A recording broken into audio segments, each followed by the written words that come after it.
Nagahanay na ang tanan alang sa pasiggarbo sa Sugbo karong Domingo. Gani gipahibaw ng daan sa mga opisyal sa Dakbayan Sugbo nga doon karsada nga maapektuhan.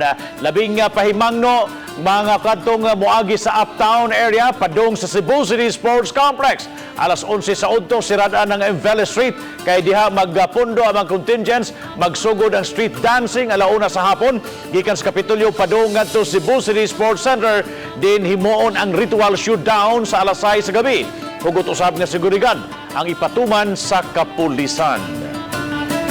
Nato yung mga traffic advisories nga itong ipang-post sa social media, sa Facebook nato ato na lang i-post gahapon na dito tanang rerouting schemes sa mga sakyanan. So, ako lang i-advise to visit our page, Cebu City Transportation Office. Okay. Naghangyo rin sa publiko sa pagsabot sa mga masinati unya nilang kahuot sa trafiko. Effective yung deployment preparation na ginawa natin. Kaya huwag silang magkakamali. So we're ready na? We're ready.